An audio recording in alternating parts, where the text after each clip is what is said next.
Hello everybody, Caldera here again. This installment of the Academy video, where I'm going to go over what I talked about last week, except for how that pertains to the flyer transports. So in this video, just keep in mind this example, I'm using my Razorwing Fighter, but it has the same base and profile as all the other transport vehicles, such as Storm Raven, Valkyrie Vendettas, and the upcoming Necron transport vehicles. Alright, so I went over the basics of the Wreck and Explodes last video. This one I want to go over real quick how that pertains to the flyer models. So using the examples out of the Blood Angels Codex, because I know that one better than I do the IG, I'm pretty sure it's the same though. When you disembark from a flyer model, you use the base. So 2 inches from the base whenever you disembark or embark. So real quickly, I mean, I've already gone over the basics, so we're going to skip the easy ones, like how you get out of a vehicle and whatnot. What I want to go over is the tricky stuff. What happens when you surround the base of the vehicle when you assault it? Because that's really the only difficult part about getting out of this vehicle as opposed to a regular one.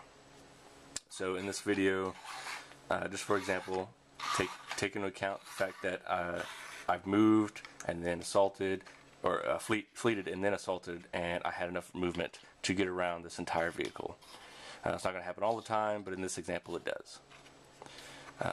It's not too hard, especially if you have a raider, get up here, and disembark, fleet, and then assault. You can do it. There's a couple other examples too, but anyway, it comes up all the time in tournaments, because people have a lot of flyer models now, especially with Storm Ravens. Alright, so first example, let's go over what happens when this vehicle becomes a wreck, a 5 on the chart. Say I assault it with the high wire grenades, and I get a 5 on a penetration roll, and I get a wreck. The disembark rules say that during a wreck, you have to immediately disembark, and then the vehicle becomes a wreck. This is discussed on page 67 of your main rulebook. The effects of what happens to passengers and when it becomes wrecks and explode. They have to take a penny check, and they have to get out, disembark, and then the vehicle becomes a wreck and basically becomes a piece of terrain from then on. I've seen a lot of people, place their guys on top of the vehicles. You can't do that though, because you have to disembark first. And if the vehicle is completely surrounded, they have to disembark. And if you can't, and like in this situation, as I explained in the last video, you can't move through enemy units. So any of the guys that can't disembark are destroyed. And then, of course, what happens to the vehicle, you place it down. So I would spread these guys out, and then we would place the